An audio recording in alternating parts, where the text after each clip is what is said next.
the image generation API was just released by OpenAI. We're about to see a gold rush. Like, we're about to see a lot of people make a lot of money very quickly. Ads are the perfect output for image generation because they make people money. These marketers, they will pay you a lot of money. It went from unusable but cool to usable really quick. Those things are going to do so many millions of dollars in like the first couple of days. It's crazy. What are the biggest opportunities in AI image generation today? For someone that has nothing but internet connection and a laptop. There's like a million apps that can be built like that. One of those is going to do incredibly well. All right, I have a super interesting guest today. His name is Jacob Posel, and he flew from Australia to San Francisco to build a company inside a company. So he met a guy on Twitter that owns a software business in San Francisco, and they want to build AI tools.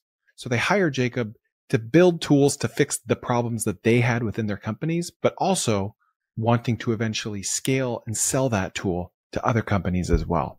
So this guy is an AI hacker at heart. He's especially good at ChatGPT's new image generation tool. And as luck would have it, the image generation API just became available today. So you will be hearing business ideas for the first time with technology that was never available before today. I got so fired up, I literally had to buy a domain name as he was talking to me.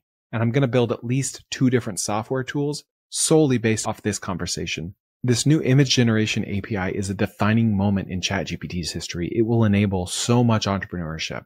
So if you want to hear from someone on the cutting edge of this, we talk about how to build an agency, how to serve ad agencies, how to build ChatGPT wrappers with image generation at its core. You're going to love it. Please share with a friend. Let's get right to it. What are the biggest opportunities in AI image generation today, in your opinion? For someone that has nothing but an internet connection and a laptop and a lot of time.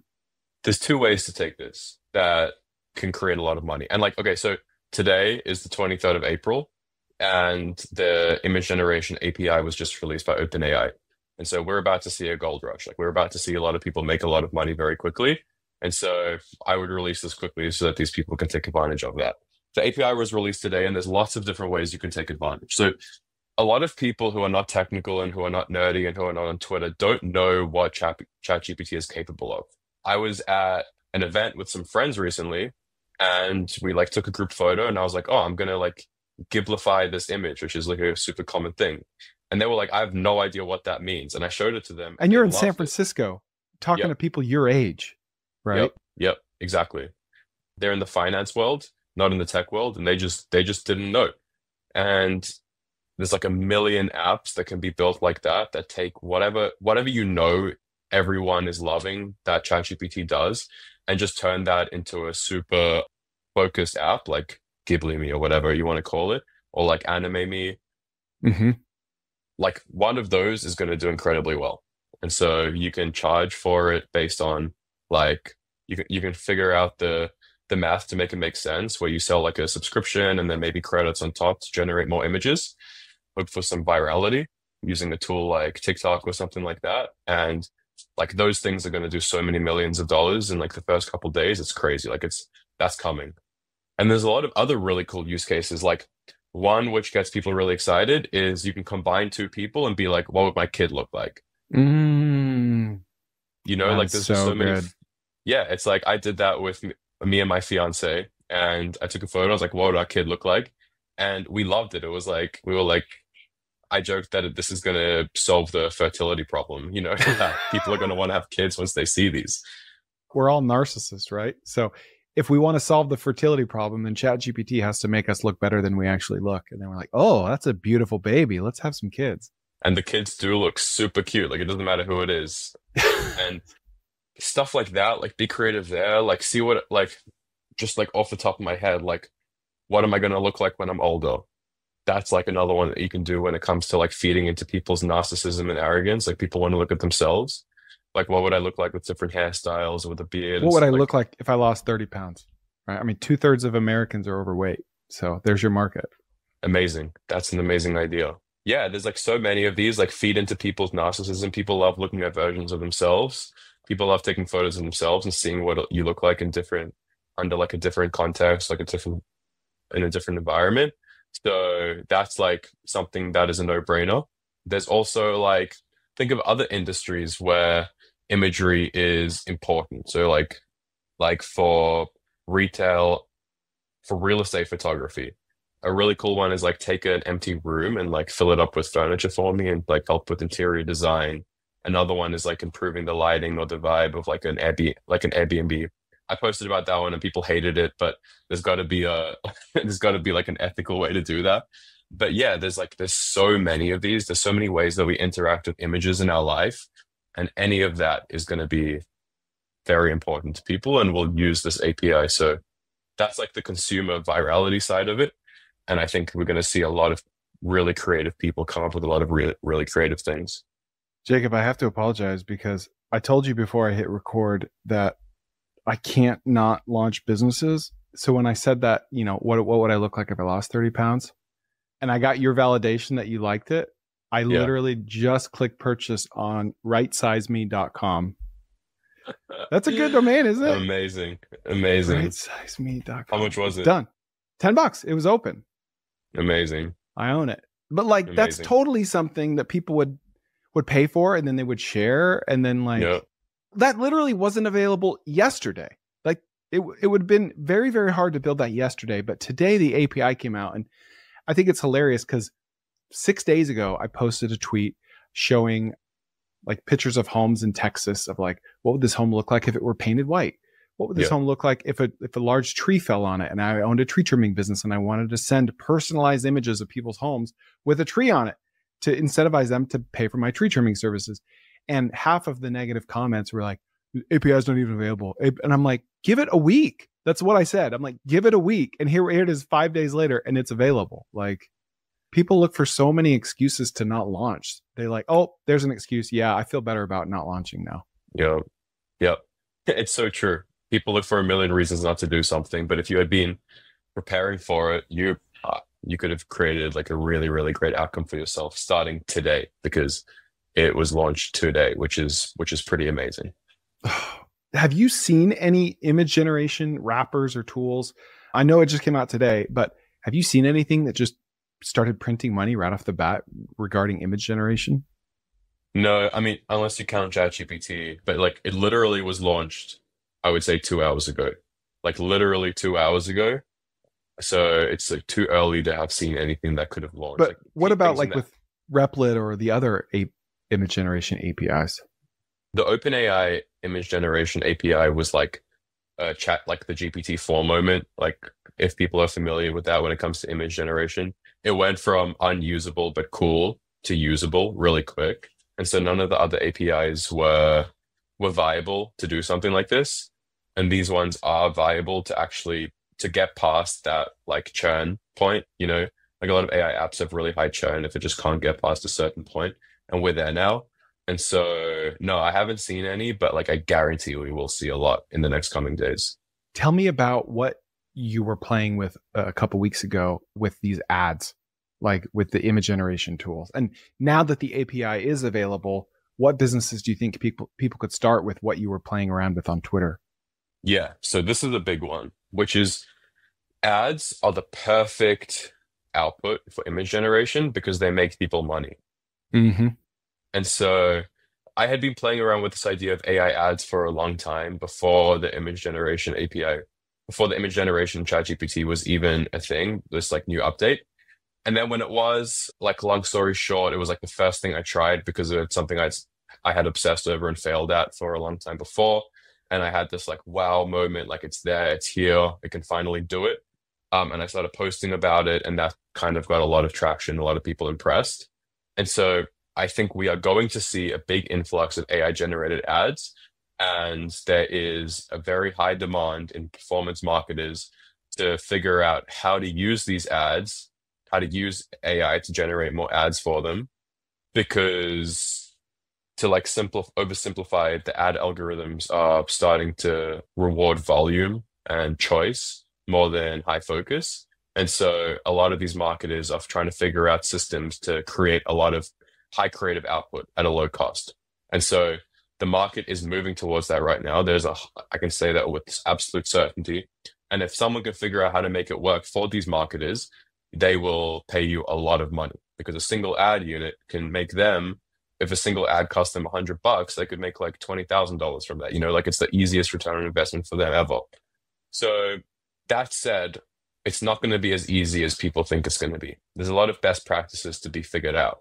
There's like there's this whole concept of prompt engineering when it comes to regular AI applications, right? Like you can't just go to an AI, to an LLM and say, like, do this task for me. That's not the way you do it. You know, there's a specific way you structure it. You give it a role, you give it an output format, you have to give it the right context. So that similar concept is going to be applied to image generation. How do you optimize the output of images? And how do you create a system and a process to create the highest proportion of viable ads? And as far as I know, that is currently unsolved. And so if someone wants to create a lot of value here for themselves and capture that demand, I would be focusing all my time on figuring that out. Otherwise, you're going to have a massive spike and a massive churn, and maybe you'll like do a little bit well in the beginning, but you're not going to create valuable long-term business. Yeah. What are some best practices for prompt engineering images that you've found? Do you use reference images? Do you ask it to do it in a certain style? Like, what are your go-tos? Yeah. So an image is worth 1,000 words. Same thing applies here. If you can provide a single reference image, that gives the AI so much more context into what you want. Explain to everyone what a reference image is, or an example of one. First of all, you can give it as many images as you want. That's something to take into account. Specifically, when it comes to ads, a reference image might be an ad that you want to reproduce. So you have a company, a competitor, and you really like one of their ads, but you want this applied to your brand. So the reference image can be one, the reference ad, which is just a screenshot of the ad that you like, and two can be your product. And then you can get the AI to combine those together and turn it into an ad for your product. So just clearly tell it that the ad is a reference ad to reproduce, and the image is your product image that you want within that reference ad. Just be clear about that. That will improve the quality of the output like orders of magnitude more than if you were to try and describe that image to the AI. Gotcha. Okay. What's an example of doing that? A great example would be you have a lot of people when they try and make ads, they take a winner and they want to create a new variant of that ad, a diverse variant of that ad, because once an ad has been inside of an ad network for long enough, it becomes fatigued. So you take a winning ad and you try and create a variant of that. So a really easy example is take that winning ad, give it to the LLM, and ask it to create a new variant, a diverse variant of that ad. Even better, give it to Sora and get it to create 4 images, 4 variants. I guess I'm kind of getting ahead of myself here, but like the API is going to let you create like 50 variants of that because now the API is available. But yeah, so you're giving it a reference, you're getting a new variant of it, and you can pick the best one and you can use that to refresh your account. What is the benefit of using Sora for image generation versus just within ChatGPT? So this take might be outdated with the API coming out, which is something to consider, but a couple there. I was going to say, like, most people aren't going to use the API that are listening to this, in my opinion. So maybe not. An app will come out, I think, that does things better than Sora is the only reason why I say that. So like Sora is limited to creating 4 images at once. With the API, you can create more than that, but with ChatGPT, you can only create 1 image. So Sora is immediately better because it creates 4 images in parallel, which means you have more choice when selecting which one you want to use. So Sora is great because of that functionality, because the images, it's unlikely you're always going to get the output that you want first try. It's going to take a couple of attempts to do it. Sora is also great because it has a library that you can reference of like top ranked images, and you can click on it and you can see the prompt, and that's really amazing for like learning and for seeing what's working out there and for getting ideas.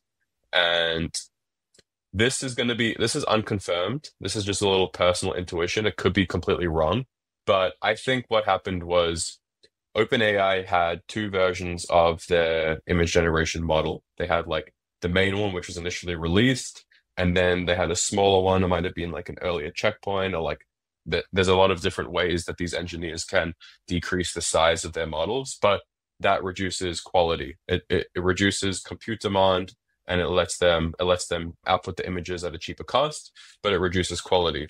And I think that they switched their ChatGPT model to a smaller one, the one that was used in ChatGPT, and a lot of people noticed that the output quality had decreased. But I think they kept the original one in Sora. When I was like testing ChatGPT versus Sora with the same prompt, the Sora outputs were a lot better. And so I think Sora does create high quality images, which may be just like, it may be wrong, but it's just a little bit of intuition that I have about it. There's just no point to use ChatGPT for image generation. You can move at least 4 times faster.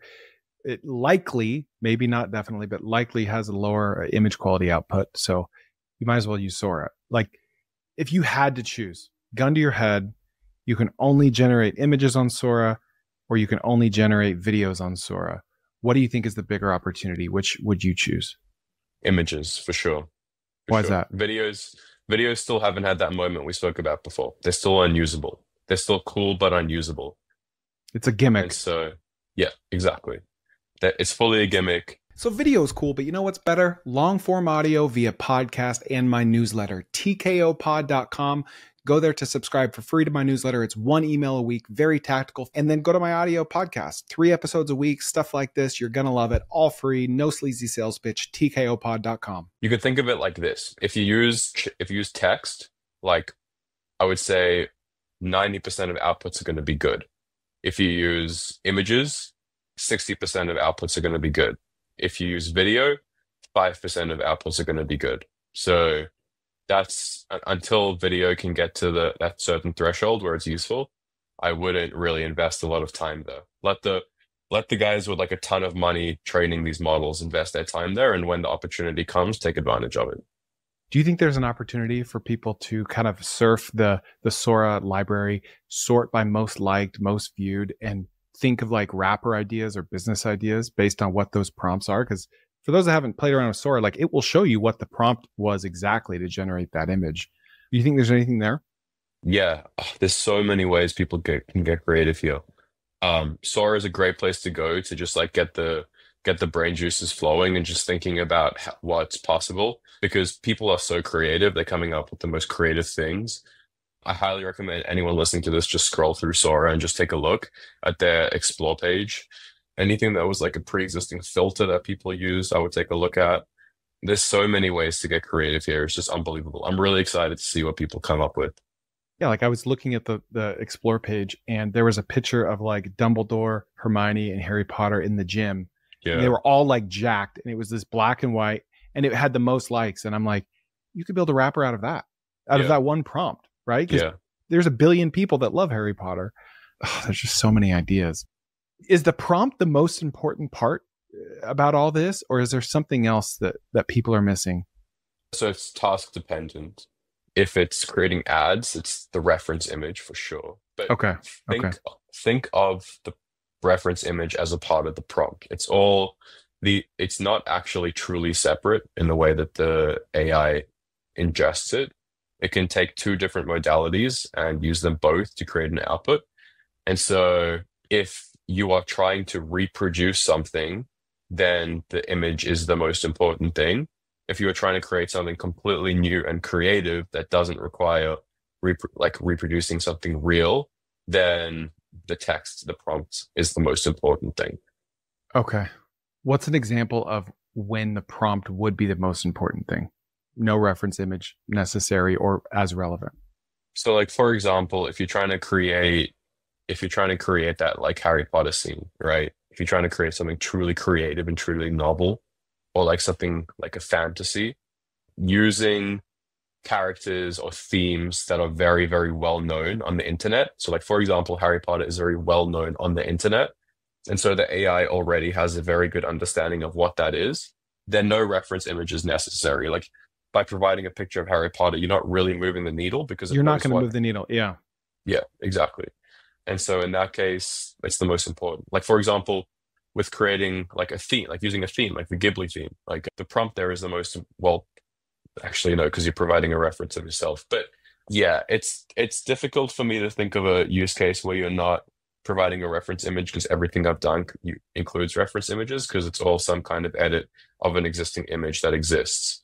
I think there's going to be a lot of winning in like stock imagery here as well. Like you can create any stock image that you could possibly think of.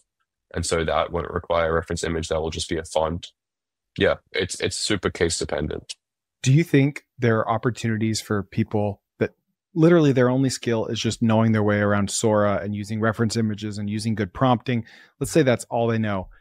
What would be your advice for someone like that to go start an ad agency or to go do like a permissionless marketing strategy and go find like a Casper or a D2C, like a Ridge wallet brand out there, Yeah. take their ads. And those might be bad examples because they're probably on the cutting edge of this, but you know what I mean? Any company, and like without permission, make gorgeous ads for them, send them to them in a cold email and like start charging. Like, how would you suggest someone approach that? What would they charge? Like, how could they reach out? What are your thoughts on that? If you had to start that tomorrow to pay the bills, what would you do? I would probably partner with existing ad agencies. And I would say, I'm going to help you to offer a service to your customers. You already have customers.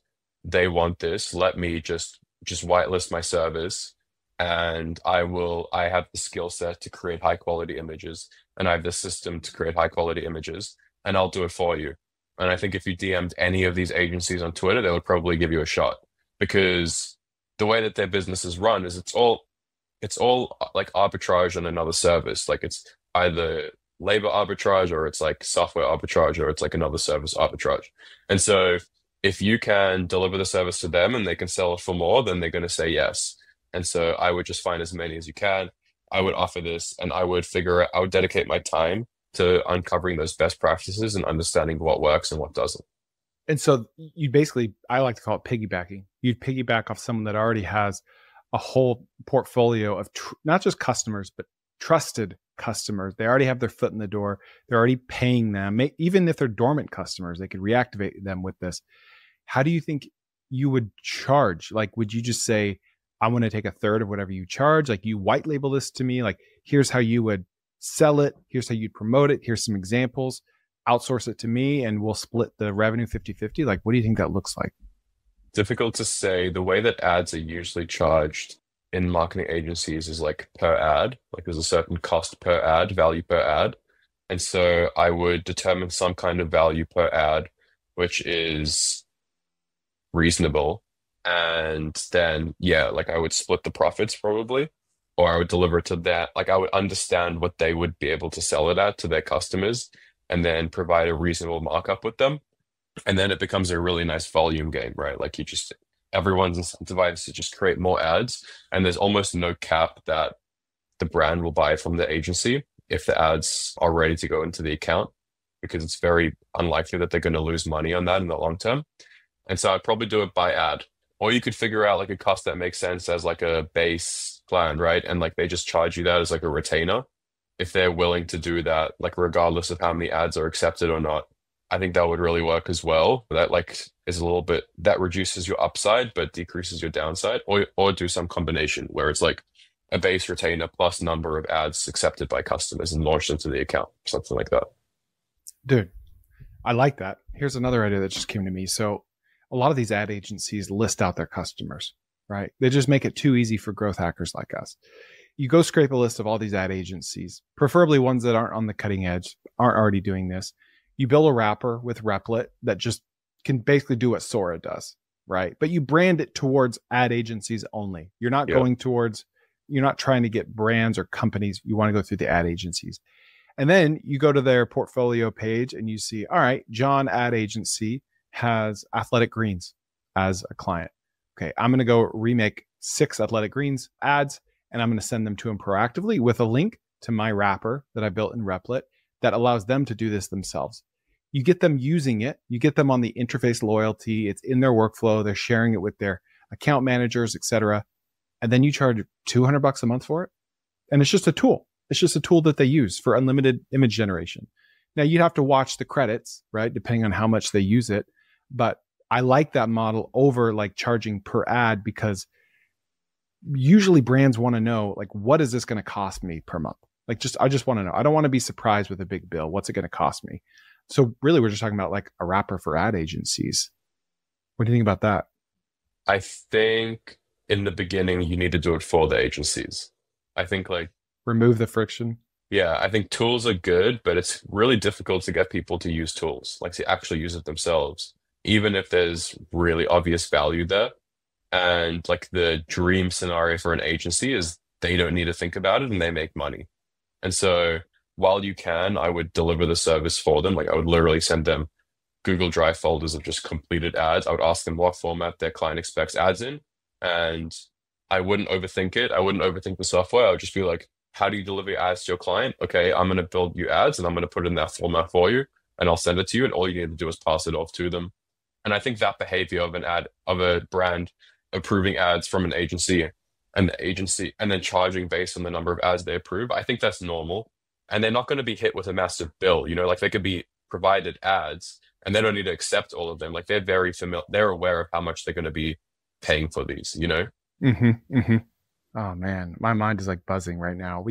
I saw you either on Twitter or on another YouTube video talking about micro personalization with these image generation tools. What are your thoughts on that?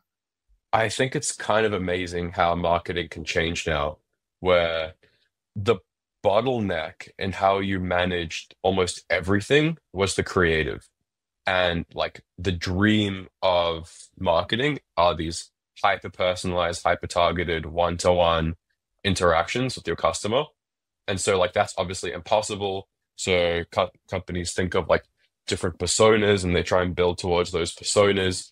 And let's just say based on your creative bottleneck, you could only target 4 personas a month, right? Now, if you can create so much more creative, then the floodgates open on the ability that you can market yourself. So rather than trying to market middle-aged women in America, now you can target upper middle class women who grew up in a certain postcode in Southern Florida. Like there's like ways that you can really nail down your personas because now you're able to actually create creative for them that targets them at a scale and at a cost which makes sense for you. I think that like that's going to really change marketing. I'm really excited about that too. Like I spoke to an events company that runs events, and it was really difficult for them to market every single event because how are they going to create an ad for every event and how are they going to create an ad for every person who might go to an event. And that just wasn't possible, but now it is. And so there's a lot of different ways that marketing is going to change. And I'm hoping it results in higher quality targeted ads so you have less just like slop on your feed, but it might start the other way first. But it's exciting. It's exciting to where it could go. Okay. So you had mentioned like a rapper that takes two people and shows them what their baby would look like, right? Yeah, I'm going to share my screen. I just did that. Are you ready? please. So you don't know what my wife looks like or my kid looks like, but this is my prompt. Okay. So I took a blurry image. Like this was like, it was very blurry. I just screenshotted it. That's me. Yeah, And that's my wife. And I said, that's such a cute kid. what would this couple's baby look like? Okay. And you see the baby. It's a cute baby. Yeah. And then I went to my Google Photos and it looks like about like a 1-year-old. And it reminds me of my youngest son. And I got this right there. You see That's it? literally, yeah, I see that for sure. Yeah, It's weird. that's crazy. I'm going to build a wrapper that does this like by the end of the week. Please do it. Please. Oh man. It's so good. I love that. How do you stay focused on this one project you're working on with all this crazy stuff going on? It's tough. It is really tough. But I just know where my strengths and weaknesses are. And when I get to spread thin, then I kind of don't really win at anything. Yeah. And so I've made the very conscious effort to drop everything else and only focus on one thing, for better or worse. That I may end up regretting that, but I'm going to give myself that opportunity for now and see where that takes me. I love it. Well, Jacob, this was amazing. Thank you for your time. Where can everyone find you if they want to reach out? Follow me on Twitter, Jacob_Posel. I also post on LinkedIn sometimes if you want to follow me there. But yeah, if anyone builds anything cool, please share it with me. I would love to see it, love to take a look. I really enjoy talking to people who are creative and who are building and who enjoy building because that's my obsession. So if that's you, please reach out and just we can talk through these things. Okay. Thanks, man. Appreciate it. Okay. Please share it with a friend. Leave me a 5-star review. I would greatly appreciate it. And we'll see you next time on the Koerner Office.